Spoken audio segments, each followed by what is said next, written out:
우리 인생에게 자주 그리고 아주 근본적으로 찾아오는 시험은 먹고 사는 문제입니다. 우리는 하루에도 여러 번 생각합니다. 오늘 뭐 먹지? 먹지 않으면 약해집니다. 예수님도 육신을 입고 계셨습니다. 그러하시기 때문에 안 먹으면 배고픈 게 당연했습니다. 우리랑 똑같습니다. 40일 동안 금식하셨기 때문에 무척 배가 고프셨을 거예요.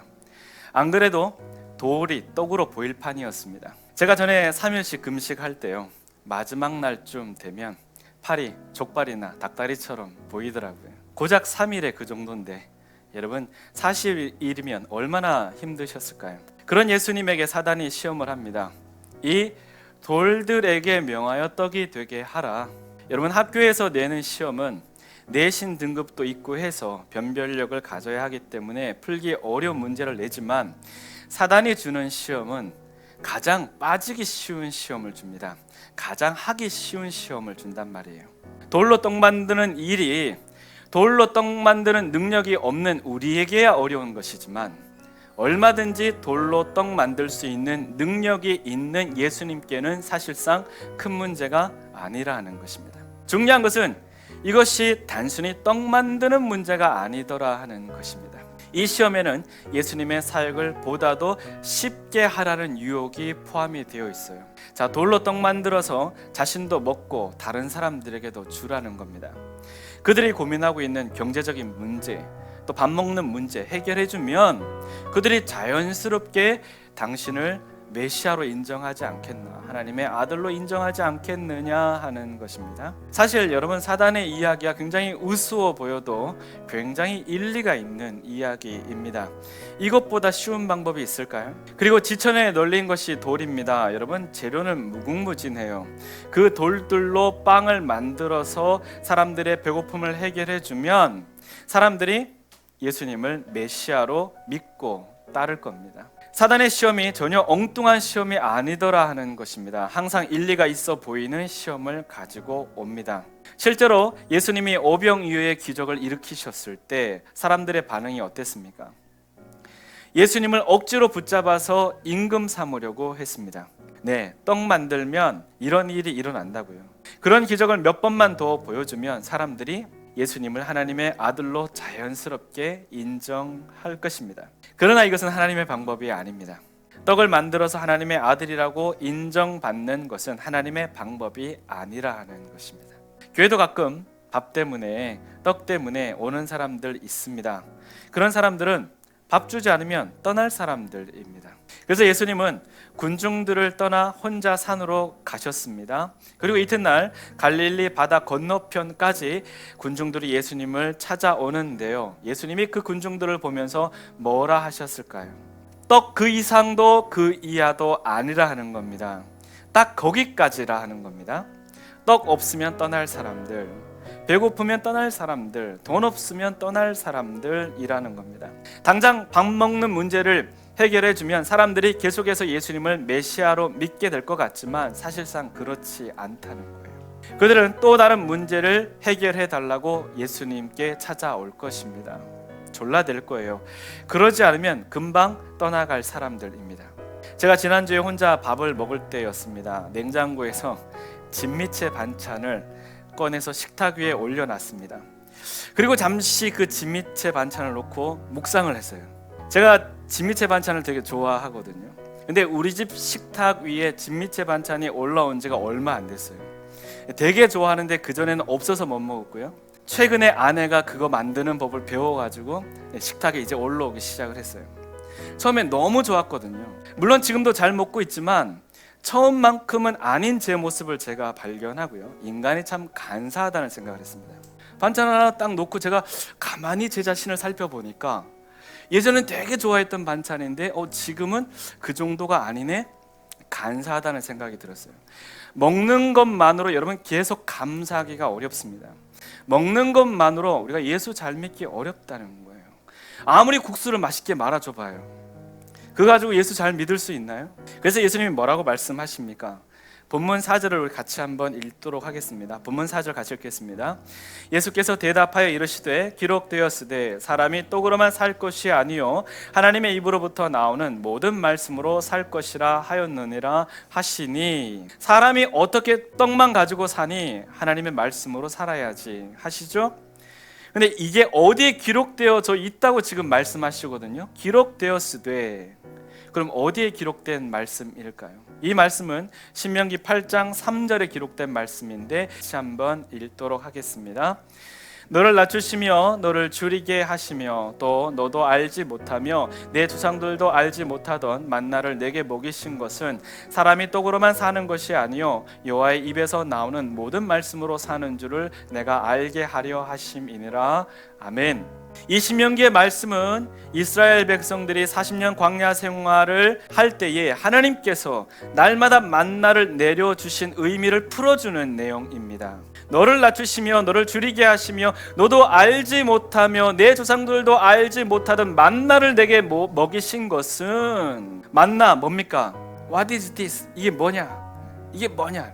여러분, 이거는 출처를 알 수 없는 기적의 음식입니다. 절대로 불평하면 안 되는, 무조건 감사할 수밖에 없는 슈퍼푸드였지만 그들은 불평했습니다.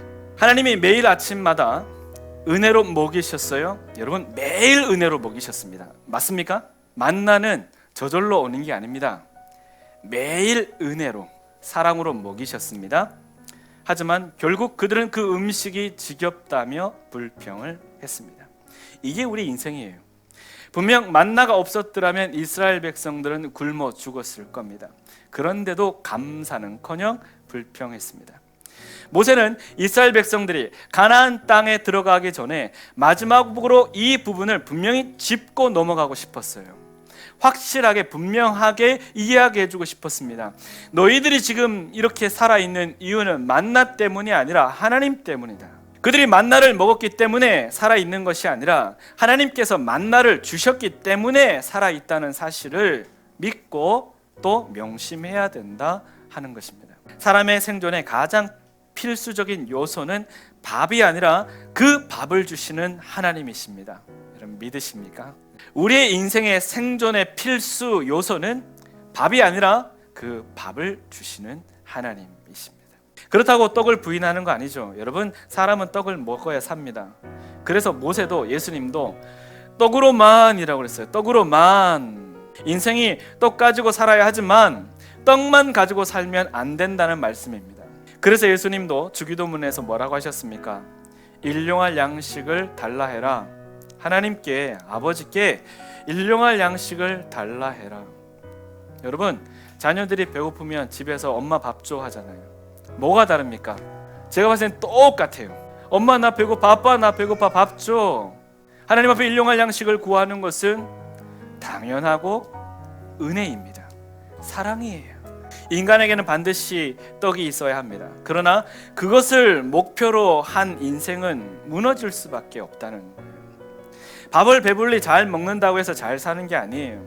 우리들이 밥보다 먼저 구해야 될 것은 하나님의 말씀입니다. 그 말씀을 통해서 하나님의 나라와 그의 의를 먼저 구하는 삶을 살아야 합니다. 밥보다 먼저 하나님의 말씀을 구하십시오. 힘들다는 거 알아요. 우리가 신앙생활을 5년 하고 10년 하고 20년 하고 오래 해오면서 늘 들었던 말씀이고 늘 이렇게 살아야지 했는데도 잘 안 되는 거 압니다. 그래도 이게 맞다니까요. 그러니까 하면 되잖아요.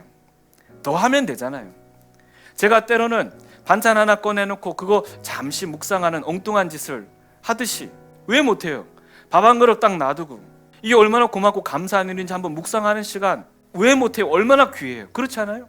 저는 생각보다 식사기도 되게 중요하게 생각하는 사람이기 때문에 함께 식사를 할 때는 우리 아이들이 다 기도를 합니다. 가능하면 정성껏 기도해야 돼, 기도 대충 하면 안 돼, 이런 얘기 자주 합니다. 왜? 중요하니까. 너무 중요하니까. 여러분, 밥상 놓고 감사할 수 있는 아이는요 어느 곳에 가든지 감사할 수 있습니다. 맞습니까? 우리 집에 차려놓은 밥상을 놓고 감사할 수 있는 아이는 어느 곳에 가든지 감사할 자세와 마음을 가질 수 있다고요. 여러분, 밥보다 항상 먼저 하나님의 말씀을 구하는 인생들이 되십시오. 그럴 때마다 시마다 필요한 만나를 내려주실 것이고 일용할 양식과 일용할 은혜를 허락하실 것입니다. 밥 주는 하나님이 여러분 은혜 안 주시겠어요? 말이 안 되는 거잖아요. 우리에게 먹이시고 입히시는 하나님이 우리를 사랑하지 않는다는 게 말이 안 되잖아요. 근데 아이들은 가끔 착각을 합니다. 어제도 막내가 엄마한테 그 얘기하는 걸 제가 들었어요. 엄마는 나한테 별로 관심이 없는 것 같아. 엄마는 나를 좀 덜 사랑하는 것 같아. 오빠를 더 사랑하잖아. 언니를 더 좋아하잖아. 뭐 이런 얘기. 엄마가 좀 황당하죠. 그래서 엄마가 이런 얘기 하더라고요. 엄마가 아까 너 시켜줬잖아. 다 목욕시켜줬잖아.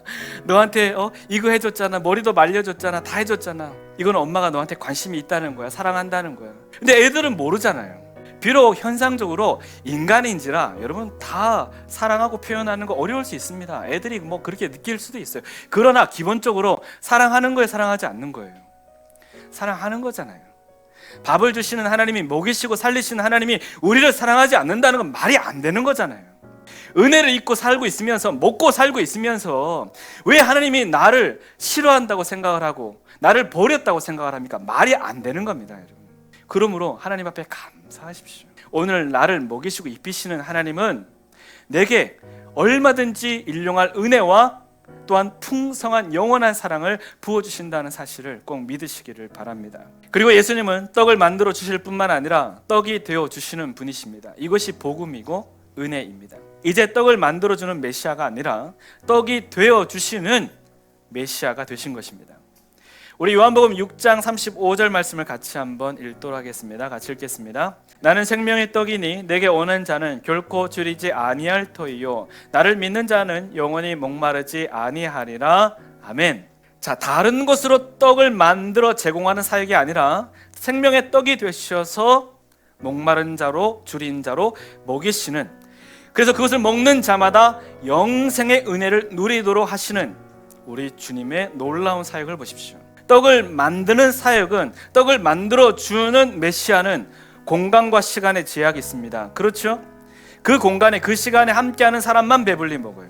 그런데 떡이 되어주시는 이 메시아는 시공간을 초월하시는 분이십니다. 어느 곳에서든 예수님을 믿기만 하면 영적으로 충만하게 채워지는 은혜가 있습니다. 내게 물질이 필요한 것은 예수님이 더 잘 아세요. 내게 건강이 필요한 것은 예수님이 더 잘 아십니다. 내게 집이 필요한 것도 예수님이 잘 아십니다. 하지만 그것을 앞세우지 않으셨으면 좋겠어요. 예수님의 말씀을 신뢰하십시오. 마태복음 6장 33절 말씀 같이 읽겠습니다. 그런즉 너희는 먼저 그의 나라와 그의 의를 구하라. 그리하면 이 모든 것을 너희에게 더하시리라.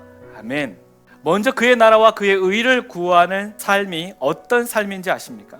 생명의 떡이신 예수를 구하는 삶입니다. 나의 모든 삶 속에서 예수님을 우선순위에 두는 삶입니다. 그러할 때 우리는 먹든지 마시든지 무엇을 하든지 다 하나님께 영광을 돌릴 수 있습니다. 만약 그러하지 못하면 잘 먹어야, 잘 살아야, 일이 잘 풀려야 영광을 돌리는 정도밖에 되지 않을 겁니다. 그건 하나님이 원하시는 삶이 아니에요. 먹든지 마시든지 무엇을 하든지 하나님께 영광을 돌리는 삶. 우리가 먼저 하나님 앞에 영광을 돌릴 때 주님께서 채우시겠다는 말씀이에요. 믿으십니까? 너무 귀한 말씀이잖아요. 내가 하나님 앞에 감사할 때에, 영광을 돌릴 때에 주님이 채우시겠다는 말씀입니다. 그걸 보는 자는 복이 있어요. 이걸 믿어지는 자는 진짜 복이 있는 거예요. 그리하면 이 모든 것을 너희에게 더하시리라. 아버지께서는 이러한 것들이 너희에게 있어야 할 줄을 이미 알고 계신다 말씀하십니다. 그리하면 이 모든 것들을 너희에게 더하시리라. 아버지는 너희에게 이러한 것들이 있어야 되는 줄 다 알고 계신다 하시는 겁니다. 이 원리를 배우지 못하면요, 여러분, 이 원리대로 살지 못하면 천국 가도 불편해요. 그러므로 늘 영의 양식을 가까이 하십시오. 큐티를 하시든 찬양을 하시든 기도를 하시든 묵상을 하시든 어떤 방법으로든 영의 양식을 가까이 하십시오. 분명 내 영혼이 건강해지는 것을 느끼게 될 것입니다. 여러분, 해독 주스 같은 거 마시고 몸에 좋은 걸 먹으면 몸이 건강해지는 느낌이 들죠? 제가 좋아하는 그런 음식이 있어요. 그거를 먹으면 제 몸이 좋아진 게 느껴져요. 먹고 나면 제 몸이 막 이렇게 건강해지는 게 막 느껴진단 말이에요. 그런 느낌을 가질 필요가 있어요. 우리가 영의 양식을 먹을 때 내 영혼이 건강해지는 느낌을 우리가 가져야 한다니까요. 정말 중요한 거라고 생각합니다. 그래서 예수님이 여러분 안에 생명의 떡이 되게 하십시오. 적어도 밥 먹기 전에 기도 잘 하십시오. 저는 여러분이 근심하면서 밥 먹지 않았으면 좋겠어요. 여러분이 스트레스 받으면서 밥 먹지 않았으면 좋겠어요. 예수님으로 인해서 어떤 찬을 가지고도 어떤 상황 속에서도 감사하고 은혜로 식사할 수 있는 여러분 되시기를 바랍니다. 여러분, 하나님의 나라는 먹고 마심으로 완성되는 나라가 아닙니다. 하나님의 입에서 나오는 모든 말씀으로 완성되어지는 나라입니다. 예수님의 말씀처럼 지금도 말씀하시는 하나님, 여호와의 입에서 나오는 모든 말씀으로 살리라 하신 말씀처럼 이미 우리에게 충분히 말씀하셨고 또 앞으로도 끊임없이 변함없이 우리에게 말씀하실, 그 말씀으로 우리를 채우실 그 하나님 아버지를 신뢰하십시오. 결국 우리의 인생은 먹고 사는 문제입니다. 중요한 건 뭘 먹느냐 하는 것이죠. 맞아요. 진짜 맞는 얘기예요. 중요한 것은 뭘 먹느냐 하는 것입니다. 잘 먹어야죠. 정말 잘 먹어야죠. 세상 음식도 잘 가려 먹어야죠.